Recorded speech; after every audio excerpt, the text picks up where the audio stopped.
Hi friends, அனைவருக்குமே வணக்கம். So நகைக்கடன் வாங்குவவர்களுக்கும் வாங்கியவர்களுக்கும் வந்திருக்கக்கூடிய பார்த்தீங்கன்னா ஒரு முக்கியமான ஒரு அறிவிப்பு ஒன்று வெளியாகியுள்ளது. அனைத்து வங்கியின் மூலமாகவும் வாங்கியிருக்கக்கூடிய மோஸ்ட்லி பார்த்தீங்கன்னா அனைவருமே கூட்டுறவு வங்கியின் மூலமாக நகைக்கடன் வாங்குவேன். ஒரு சில மாதங்களும் பார்த்தீங்கன்னா நகைக்கடன் ஸோ வழங்க மாட்டோம் அப்படின்ற மாதிரி பார்த்தீங்கன்னா கூட்டுறவு வங்கியில் பார்த்தீங்கன்னா அதிரடியாக அனைத்து மக்களுமே புகார்கள் தெரிவித்திருந்தாங்க. இதுக்கான ஒரு அறிவிப்பாக தான் இப்போ கூட்டுறவு வங்கியில் நகைக்கடன் பார்த்தீங்கன்னா வாங்குவர்களுக்கு ஒரு மிகப்பெரிய ஒரு அறிவிப்பு கொடுத்துருக்காங்க. பார்த்தீங்கன்னா அனைவருக்குமே தெரியும், கூட்டுறவு வங்கியின் மூலமாக பார்த்தீங்கன்னா நகைக்கடன் வாங்குவதில் நிறைய மக்கள் ஆர்வம் காட்டி வந்திருக்கக்கூடிய நிலையில் தான் இப்போ குறைந்தபட்சம் பார்த்தீங்கன்னா அதிகரித்து வந்திருக்கக்கூடிய நிலையில் இப்போ 2026 தேர்தல் வரப்போகுது. அதுக்கான ஒரு கட்டமாக தான் மக்கள் அனைவருமே தள்ளுபடி ஆகும் அப்படின்ற ஒரே நோக்கோடு தான் பார்த்தீங்கன்னா இதுக்கு வைக்கிறாங்க அப்படின்ற தெரிஞ்சுக்கிட்ட கவர்மெண்ட் பார்த்தீங்கன்னா வங்கிகள் சதுரடியாக நகைக்கடன் வைப்பதில் சில சிக்கல்கள் இருக்குது. சில பார்த்தீங்கன்னா தடை செய்யப்பட்டாங்க. மீண்டும் பார்த்தீங்கன்னா அதிரடியாக வங்கியின் மூலமாக வாங்கக்கூடிய நகைக்கடன் வாங்குறவர்களுக்கெல்லாம் ஒரு சில அப்டேட் வெளியாக இருக்குது. இதை பற்றி இந்த வீடியோவில் நம்ம முழுமையாக பார்க்கலாம். அதுக்கு முன்னாடி நம்ம சேனலுக்கு இப்போ தான் நீங்கள் முதல் முறையாக வந்திருக்கீங்க அப்படின்னா மறக்காமல் நம்மளுடைய சேனலை சப்ஸ்கிரைப் பண்ணி சப்போர்ட் பண்ணுங்கள். வாங்க வீடியோக்குள்ளே போகலாம். பார்த்தீங்கன்னா அனைவருமே நகைக்கடன், அதே மாதிரி தனிநபர் கடன், நிறைய வகையான கடன்கள் வாங்கியிருக்கீங்க. அந்த கடன்கள் அனைத்தையுமே பார்த்தீங்கன்னா மோஸ்ட்லி பார்த்தீங்கன்னா விவசாய கடன், நகைக்கடன் இந்த இரண்டுமே பார்த்தீங்கன்னா மக்கள் ஆர்வம் காட்டி கூடிய விரைவில் கிடைக்கக்கூடிய ஒரு கடனாக இருக்குது. பார்த்தீங்கன்னா மீதி கடன்லாம் நிறைய ரூல்ஸ் பிரகாரம் தான் நம்மளுக்கு கடன் வங்கி வழங்கும். இதன் அடிப்படையில் அதிரடியாக நம்மளுடைய பொருட்களை கொடுத்து நம்ம நகைக்கடன் வாங்கியிருப்பீங்க. அவங்களுக்கெல்லாம் வந்திருக்கக்கூடிய ஒரு அறிவிப்பு. இப்போ ஏற்கனவே தெரியும், கூட்டுறவு வங்கி மூலமாக மக்கள் நிறைய பேர் பார்த்தீங்கன்னா கூட்டம் கூடி பார்த்தீங்கன்னா நகைக்கடன் வைப்பதில் அதிகரித்து வந்திருக்கக்கூடிய நிலையில் தான் இப்போ அதிரடியாக தங்க நகைக்கடன் தள்ளுபடி அறிவிப்பு வருமா அப்படின்றத எதிர்பார்ப்போடு மக்கள் அனைவருமே வைத்திருக்காங்க. இதில் ஒரு சில மாற்றங்கள்லாம் வங்கிகள் கொண்டு வந்திருக்காங்க. எது என்னென்ன மாற்றம் அப்படின்றத தொடர்ந்து வீடியோவில் பார்க்கலாம். மறக்காமல் நம்முடைய சேனலை சப்ஸ்கிரைப் பண்ணி பாருங்கள். வாங்க வீடியோக்குள்ளே போகலாம். பார்த்தீங்கன்னா அனைவருக்குமே தெரியும், தேசிய அளவிலான வங்கிகள் மட்டுமல்லாது கூட்டுறவு வங்கிகள் மற்றும் கூட்டுறவு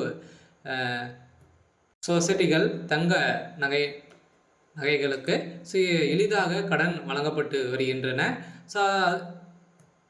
அதனாலே பார்த்திங்கன்னா அவசர தேவைக்கு பலரும் கூட்டுறவு சங்கங்களை நாடி தங்களுக்கு வேண்டிய கடனை பார்த்திங்கன்னா தேர்ந்தெடுக்கிறார்கள். இந்த நிலையில் கூட்டுறவு வங்கிகளில் நடப்பாண்டில் ஏப்ரல் முதல் பார்த்திங்கன்னா ஜூலை வரை 25 லட்சம் பேருக்கு மேலே 25,000 கோடி ரூபாய் பார்த்தீங்கன்னா நகைக்கடன் வழங்கியிருக்கும் அப்படின்ற ஒரு தகவலை வெளியிட்டிருக்காங்க.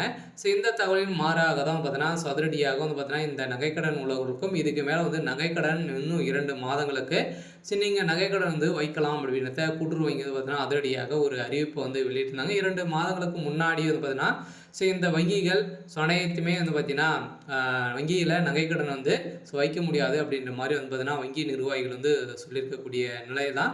இதில் நிறைய குற்றச்சாட்டுகள் இருந்த நிலையில் தான் இப்போ அதிரடியாக மீண்டும் வங்கிகளுக்கு அனைத்துக்குமே பார்த்தீங்கன்னா அதிரடியாக RBI போட்ட உத்தரவின் அடிப்படையில் அதிரடியாக பார்த்தீங்கன்னா மீண்டும் நகைக்கடன் வழங்குவதில் அதிரடி ஒரு அறிவிப்புல இருக்குது. இதன் அடிப்படையில் தான் வங்கியில் பார்த்தீங்கன்னா அலைமோதும் கூட்டம் அப்படின்ற மாதிரி ஒரு தகவல் வெளியாயிருக்கு. அதில் அவசர தேவைக்கு பணம் வேண்டுமானால் வங்கிகளில் பார்த்தீங்கன்னா கடன் வாங்கும் முறை உள்ளது. ஆனால் கடன் வழங்குவதில் வட்டி வீதம் எவ்வளவு என்பதையும் கவனிக்க வேண்டியது இருக்கு. இருந்தாலுமே தங்க நகை கடனை பொறுத்தளவுக்கு வங்கியில் தனிநபர் கடன், தொழில் கடன், அதே மாதிரி கல்வி கடன், சொத்து மீதான அடமான கடன், வாகன கடன், தங்க நகை கடன் மற்றும் பல்வேறு பெயர்களில் கடன் வழங்கப்பட்டு வருகின்றன. இதில் அவசர தேவைக்கு மிக சிறந்தது தங்க நகை கடன் தான். இதில் காரணம் தனிநபர் கடன், அதே மாதிரி மற்ற கடன்களை ஒரு சில நிபந்தனையின் அடிப்படையில், ஆதாரத்தின் அடிப்படையில் தான் சமர்ப்பிக்க வேண்டும். இதன் அடிப்படையில் தான் நம்மளுக்கு பார்த்திங்கன்னா ஒரு சில சிக்கல்கள் இருந்தாலுமே இதில் கடன் நம்மளுக்கு வழங்குவாங்க. இந்த கடனின் அடிப்படையில் இப்போ அதிரடியாக ஆனால் தங்க நகை கடனை பொறுத்தளவுக்கு பார்த்திங்கன்னா நம்மளுடைய நகை சரியானதா அப்படின்றத நம்ம எத்தனை கேரக்டர் அப்படின்னு தெரிஞ்சுக்கிட்டு அவங்க நம்மளுக்கு கேரட்டுக்கு இவ்வளோ பணம் வந்து நம்மளுக்கு வந்து ஒரு கிராமுக்கு இவ்வளோ பணம் 6500 நம்மளுக்கு வந்து பணம் வந்து கொடுக்குறாங்க. இவ்வளோ பணம் நம்மளுக்கு வந்து கூடிய விரைவில் அடுத்த 1 ஹவர்ல நம்மளுக்கு வந்து பணம் வந்து கிடைக்கும். இந்த நிலையில் தான் கூட்டுறவு வங்கிகளில் கூட்டுறவு சொசைட்டிகளில் தங்க நகைக்கு வெகு விரைவாகவும் எளிதாகவும் கடன் வந்து வழங்கப்படுகிறது. மற்ற கடன்களை விடவும் தங்க நகை கடனுக்கான வட்டி விகிதமும் மிகவும் குறைவானதாக வந்து இருக்குது. ஒவ்வொரு வங்கிகளுக்கும் ஏற்ப வட்டி விகிதம் மாற்றினாலும் அந்தந்த வங்கிகள் வட்டி விகிதம் இந்த கடனுக்கு தான் குறைவாக இருக்கிறது. இதன் தான் தமிழகத்தில் கூட்டுறவுத்துறையில் கீழ் செயல்படும் மாநில மாவட்ட தலைமை கூட்டுறவு வங்கிகள், தொடக்க வேளாண்மை கூட்டுறவு கடன்கள், நகர கூட்டுறவு சங்கங்கள் போன்ற தங்க நகை அடமானம் பேரில் நகை கடன் வந்து வழங்கப்படுகின்றன. இதில் ஒரு சில மாற்றத்தின் அடிப்படையில் ஒரு சில நாட்களுக்கு வழங்காமல் நிறுத்தி வச்சுருந்தாங்க. இதனால் சர்வதேச மாநிலங்களுக்கு நம்மளுக்கு வந்து பார்த்திங்கன்னா இப்போ அதிரடியாக நம் நாட்டின் தங்க விலை அதிகரித்து கொண்டிருக்கக்கூடிய நிலையில் ஒரு கிராம் தங்கத்துக்கு 6000 ரூபாய் வந்து வரை கடன் வந்து வழங்கப்படுகிறது. ஆனால் தான் பலரும் கூட்டுறவு வங்கிகளில் நகை கடன் வாங்க அனைத்து மக்களுமே பார்த்தீங்கன்னா ஆர்வம் காட்டி வந்து வராங்க.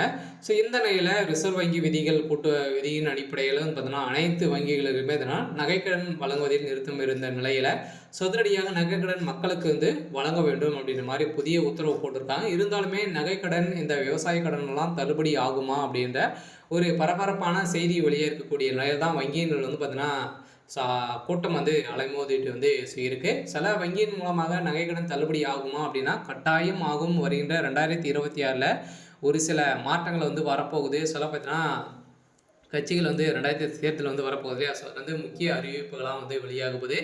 எந்த அறிவிப்பின் அடிப்படையில் வந்து பார்த்தீங்கன்னா நகைக்கடன் பொறுத்தளவுக்கு 5 பவுனுக்குள்ளே நீங்கள் வந்து வைத்திருந்தீங்க அப்படின்னா உங்களுக்கு வந்து இந்த நகைக்கடன் வந்து தள்ளுபடியாகும். அதே மாதிரி விவசாய கடன் வந்து எவ்வளோ வாங்கியிருந்தாலுமே உங்களுக்கு வந்து விவசாய கடன் வந்து தள்ளுபடியாகும். இரண்டுமே நீங்கள் வந்து வைத்திருந்தீங்க அப்படின்னா ஏதாச்சும் ஒன்று தான் உங்களுக்கு வந்து தள்ளுபடி ஆகும் அப்படின்றத தெரியும். இருந்தாலுமே 2025 பட்ஜெட் தாக்கலில் விவசாய கடன் வந்து தள்ளுபடி செய்ய போகிறோம் அப்படின்ற பட்ஜெட் தாக்கல் வந்து ஒதுக்கியிருந்தாங்க. இருந்தாலுமே இன்னுமே விவசாய கடன் வந்து தள்ளுபடி ஆகலை. இருந்தாலுமே இப்போ வருகின்ற 2026 அனைவருமே நகைக்கடன் விவசாய கடன்லாம் வந்து வாங்கியிருப்பீங்க.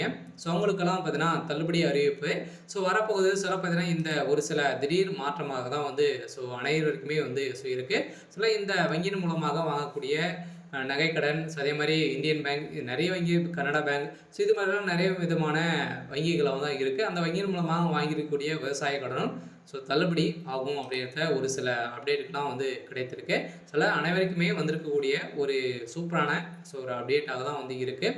இருந்தாலுமே என்ன நடக்க போகுது அப்படின்றத பார்க்கலாம். இது மாதிரி ஒரு சில மாற்றங்களை வந்து கொண்டு வந்திருக்காங்க. சரி, ஓகே. இதுக்கான அப்டேட் வந்து இதை மறக்காமல் நம்முடைய சேனலை சப்ஸ்கிரைப் பண்ணி சப்போர்ட் பண்ணுங்கள். தேங்க்யூ.